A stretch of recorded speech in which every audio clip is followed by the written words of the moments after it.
another vlog. So, I got a mail here. So, I believe this will be my replacement credit card from my old BPI credit card. Kasi if you recall, ang BPI credit card ko is this one, di ba? Yung gold ko na credit card. And it's just the BPI Gold. Wala siyang any name. And just recently, well, not recently, baka like last year, di ba? Nag-change si BPI ng mga cards niya.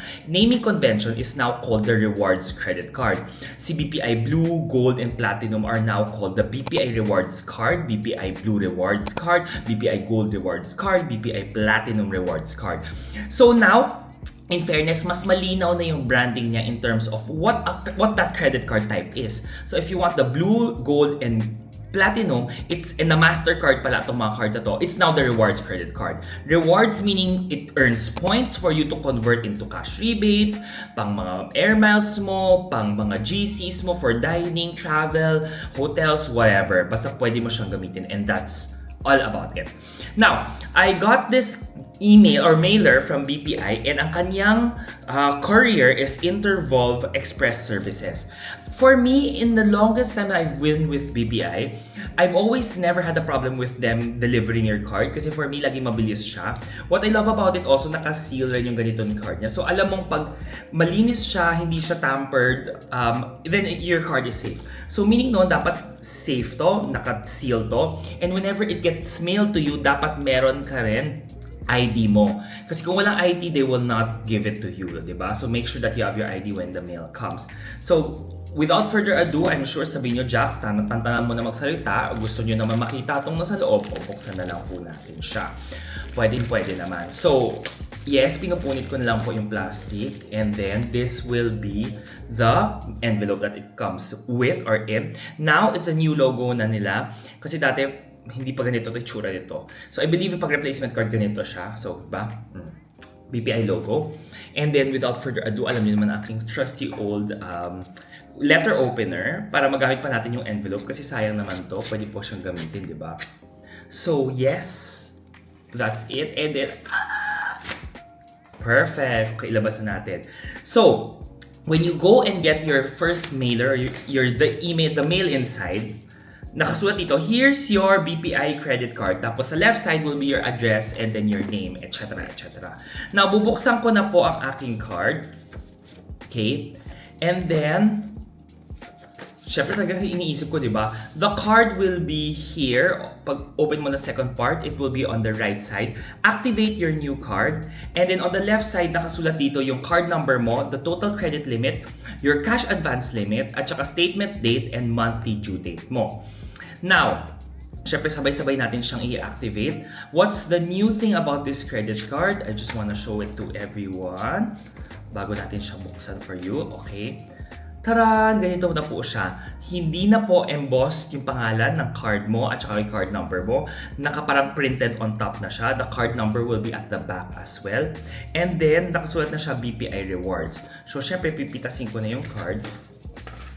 And then, papakita ko sa inyo kung paano siya i-activate then later. Sabay-sabay natin i-activate. Don't forget that activation will also depend on 2 days siya, 2 banking days ang activation niya. And then, syempre, nandito, ilalagay ko na rin po. Ito po yung mga kailangan nyo i-activate. Pwede nyo i-scan or pwede nyo rin i-send as SMS po. Yan na po siya. Pinakita ko sa inyo. Now, the 2 difference of this card, I'm going to show it to you both. Okay, this is the 2 difference of the card. The one on the bottom is the old BPI Gold card, and then the one on top is now the BPI Rewards Gold credit card. So pag nakita niyo nakasulat na siya Gold Rewards credit card, yung pangalan mo nandyan na. Unlike back then, naka-emboss lahat. Now all of the important details nasa likod na po siya ng card mo na yon. Ayan na siya, o diba? Para mapakita ko sa inyo guys. Pak! Okay. Without further ado, unang-una, let's see, kasi rin-place ko siya or nag-upgrade siya, nagbago yung credit card number. Yes, yung expiry date remains as is. Everything else, even the CVC will change as well. Quick rundown before we activate this credit card. What is the perk of your BPI Gold Rewards credit card? Every 35 pesos spend mo, you'll earn 1 BPI Rewards points. Itong points mo, pwede mo i-track yan sa BPI Vibe app. So, pwede mo makita kung ano pwede mong ipalit dyan. Like your air miles, via email pa yon for now. Pwede siya mga GCs, pwede siya sa shopping credits, pwede siya sa cash credits, etc. You also get insurance here of up to 10 million pesos when you charge your travel, your airfare tickets, book your flights with your BPI Gold Rewards card. Now, installment, meron rin siya syempre, definitely. And ang kagandahan rito, 1.85% ang kanyang foreign transaction fee. So, one of the lowest out there. If you know that East West Bank just recently announced that starting October 15, 2024, lahat ng mga basic cards niya, almost all of their cards, inaakyat na niya to 2.5 to 3% ang kanyang foreign transaction fee. Kaya, to be honest, one of the good or the best cards out there pa rin to travel with, even ako, backup ko, will always be the BPI credit card. Mababa, makatarungan, and kahit pa paano, it's still one of the best rates out there. So parang, guys, wala tayong talo with that, diba? Okay guys, so dito meron tong scan card daw para ma-activate natin real time. Or, ita-text natin. Sige, try nga natin tong scan activation real time ha. Because we just want to try it. Scan natin siya guys. Okay, so if you scan it real time, let's try this out, this process. If hindi to gumana sa'yo, you can always use the SMS version. But for this video, syempre, itatry natin yung scan real time natin na version. Okay, hintayin lang natin.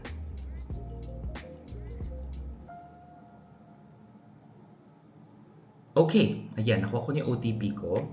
And then, let us see. Activate BPI card. Uy, in fairness, ang ganda, may paganito na silang website. Activate, sige. Okay, change your account type and then may selection siya ng card and then submit. And then submit ulit. Uy, pwede na, in fairness. Activated real-time talaga siya, guys. Ang bongga. Okay. Guys, BPI, good job ka dito. Kasi dati hindi siya ganito. So guys, gamitin nyo na to ha. Pack na pack yon. Pero if this doesn't work for you, pwede ka mag-SMS messaging. Okay, this one, ang importante lang dito is this activate real time is only applicable if you have a BPI account already. Kasi kung wala ka pang BPI account, hindi po mangyayari to. But, ang bongga, activated na siya right away. Okay, anyways, yon. But ang papakita ko in the next video naman or the next portion of this vlog will be the activation process. If you do not have a BPI account, you will use the SMS version. It will take 2 banking days kasi manual processing yun.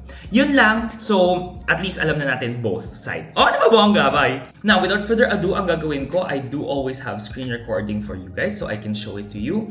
I'm going to activate my BPI credit card. So, if you're going to do it, napakadali lang. All you have to do, you have to text 225689. Okay? So 225689 and then you will type BPI Act and then space your 10-digit of your BPI credit card and send the last 10 digit ha guys. Last 10 digits, so you count from the right side of your card 10 digits. Okay? Last 10 lang ha guys. Hindi first 10, last 10 po siya. Nasa likod ang bibilang mo. From right to left ang bibilangin mo. Okay?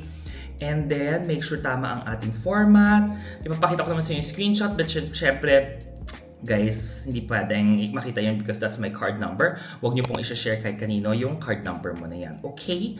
And then, after a few while, definitely you're going to get a notification na i-activate siya.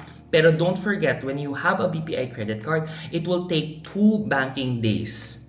2 banking days ha. So, please be aware of the wait time dyan. Hindi po siya ganun kabilis. Kailangan mo po talaga siya na wait time. Okay? So again, ito po ang kanyang reminder on how you're going to activate this BPI credit card. So yun po siya. Ganun mo siya i-activate. Now, yun lang naman talaga siya. Because nga, rini-card tong mga to, I have one supplementary credit card under this card in itself. So yes, this is a supplementary card just for people to show bakit ako nagkaka-supplementary card. Kaya tinuturuan ko kayo, huwag kayo mag-supplementary card. There are some times na paminsan kailangan, especially in the family, if ako ang punong abala. Yes, I do have supplementary credit cards for some people in my life that is very important for me because yes, if retired naman na ang parents mo, if kailangan din ng mga kapatid yung nag-aaral, I always recommend you to not get a supplementary credit card, yes, but if you do, use it or get it very carefully or parang may precaution kayo. Bakit nyo kukunan yung person na yan ng isang supplementary credit card? Now, without further ado, yes, nandito po yung supplementary card. It's almost the same thing para doon sa akin. It's the same. So the supplementary card is also here. I'll just show it to you. Ito yung supplementary card. Kasi sabay siyang ibibigay sa inyo. And then, supplementary card, don't forget, dapat inactivate ng primary credit card yan. Which means, guys, since this card is a supplementary credit card of my main card, pakita ko sa inyo ha. So this is my main card, ito yung supplementary card ko. Ako pa rin ang dapat mag-activate nitong supplementary credit card niyan. Kasi if hindi mo i-activate to, hindi mo inactivate sa number mo rin yan, guys, hindi po ma-activate yan. So, without further ado, yan na rin gagawin ko right now. I-activate na rin po natin ang credit card na to. Kasi kung hindi ko i-activate, guys, hindi rin magagamit to ng supplementary ko. So, yes, inactivate ko na rin po sabay. So, and then later, ibibigay ko na sa kanya. Don't forget, when you activate a replacement card, don't forget to always dispose of this properly. I recommend you cutting it, hiwa-hiwalayin mo sa basura, yung mga paglalagay ng mga yan. Basta make sure mo that you dispose it properly. And of course, ang pinaka-importante, whatever I do, before anything else, magsasign ako ng credit card ko. Lagi sinasabi, sa likod ng iyong credit card, make sure that you sign it. Kasi pag hindi nyo i-sign yan, baka ma-sign yan ng ibang tao, tapos magamit siya. So please sign it pa rin. Okay? So that's it.